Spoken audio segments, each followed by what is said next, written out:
सभी मुरैना जिले वासियों को मेरा नमस्कार। आज के कोरोना हेल्थ बुलेटिन में बहुत सारी खुशखबरियां हमारे ज़िले के लिए हैं। हमारे समस्त मरीज़ जो है आज डिस्चार्ज हो रहे हैं। हमारा ज़िला कोरोना मुक्त हो गया है। अभी हमारे ज़िले में कोई भी पॉजिटिव पेशेंट नहीं है। जो इंदौर से हमारे यहाँ मरीज़ आए थे और संदिग्ध मरीज़ भी आए थे, उनका भी रिज़ल्ट जो है नेगेटिव आया हुआ है। इसीलिए आप सबको सबसे पहले मैं बधाई देना चाहती हूँ कि हमारा ज़िला जो है आज कोरोना मुक्त हुआ है।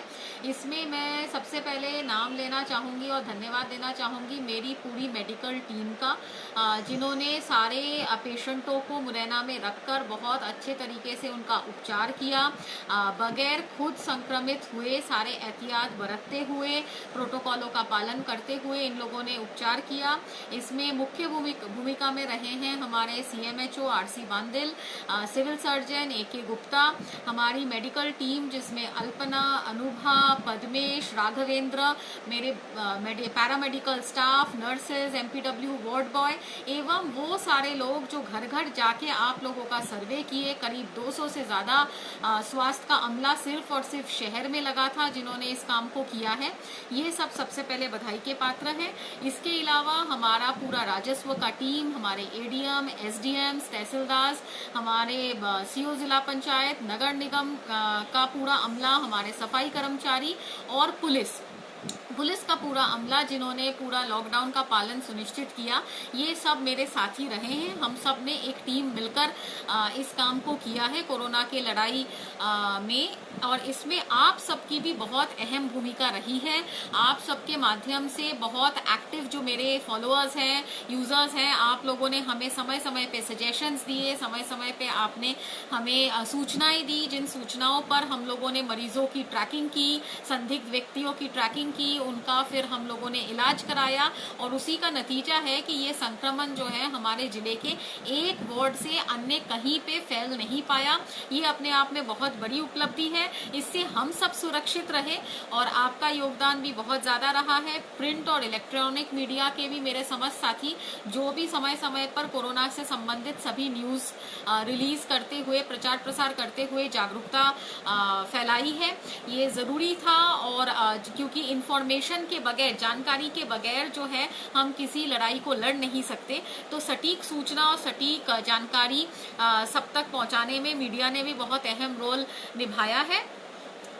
इसलिए सबसे पहले इस पूरे टीम को, जिसमें जनता, समाज सेवी, हमारे मीडिया, हमारे समाज साथी अधिकारीगण सब शामिल हैं, जिन्होंने मिलकर जो है इस जंग को हमने जीता है।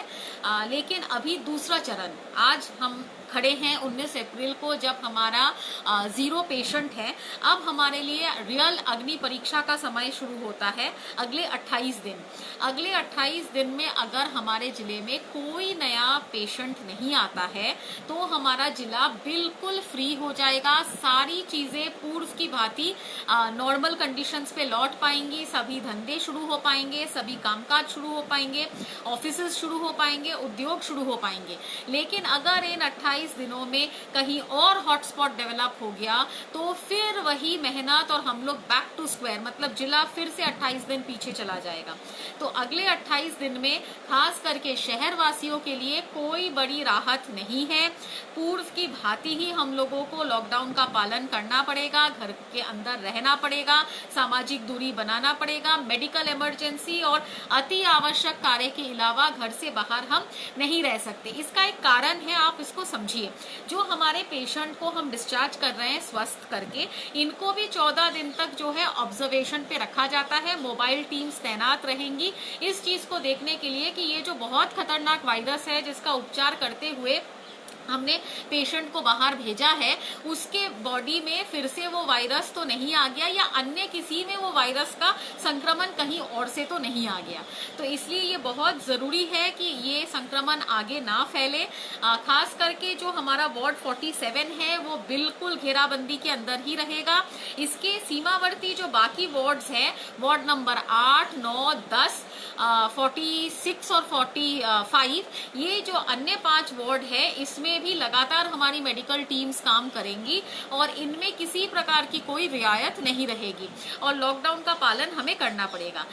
जो राहत और छूट की बात है वो शहर के बाहर ग्रामीण इलाकों में कुछ हद तक दी जाएगी, जिसमें कस्बे शामिल नहीं है। सिर्फ और सिर्फ जो ग्रामीण इलाका है, ग्रामीण इलाकों में जो है हम लोग ये अलाउ करेंगे कि मनरेगा का काम, जो सरकारी निर्माण कार्य है जैसे रोडों का काम, बांधों का काम, तालाब निर्माण का काम, ये सारे काम शुरू हो पाएंगे ताकि जो मजदूर वर्ग है जो फसल कटाई के बाद अभी और कोई काम उनके पास बचा नहीं है और घर पे बैठे हैं, इनको रोजगार उपलब्ध हो सके, इनका जीविका उपार्जन शुरू हो सके, इसलिए ये सारे काम शुरू किए जा रहे हैं।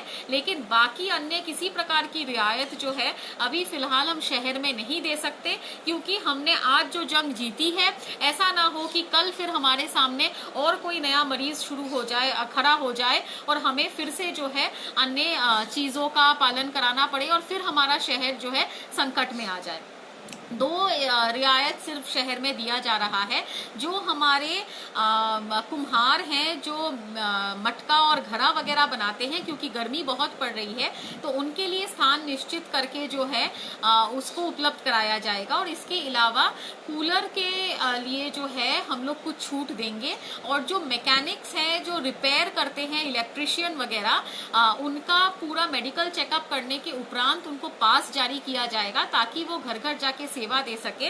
जैसे प्लम्बर हो गया, मिस्त्री हो गया, इलेक्ट्रिशियन हो गया, इस प्रकार की कुछ सेवाएं जो हैं वो शहर में जरूर शुरू होगा पास के माध्यम से। लेकिन इसमें भी बहुत एहतियात आप सबको बरतना है। कोई भी बाहरी व्यक्ति अगर आपके घर में काम करने भी आ रहा है, ये जरूर सुनिश्चित करें कि वो पास धारी व्यक्ति हो, उसके पास वो मास्क पहने हो और उससे भी आप अपनी निश्चित दूरी बना के रखें और उनके आने और उनके जाने के बाद जो है अपने घर को भी साफ सुथरा रखें, सैनिटाइज करें, ताकि कहीं ऐसा ना हो कि उनके माध्यम से किसी प्रकार का खतरा आपको हो। तो ये एडिशनल प्रिकॉशन है। दूसरा चीज है कि गर्मी जरूर बहुत बढ़ रही है, लेकिन एसी को हम प्रोत्साहित नहीं कर रहे हैं, क्योंकि ये कुछ स्टडीज में सामने आया है कि एसी के अंदर अगर कंटिन्यूअसली हम रहते हैं और कहीं से वायरस अगर अंदर घुस जाता है तो वो कम तापमान में वो वायरस फिर जीवित रहता है, वो मरता नहीं है। इसलिए एसी का उपयोग जो है कम से कम कीजिए, अगर अवॉइड कर सकते हैं तो अवॉइड कीजिए। इसलिए एसी का इस्तेमाल अगर आप कर रहे हैं तो भी लगातार 24 घंटे एसी के अंदर नहीं रहना है। आप लोगों को समय समय पे आप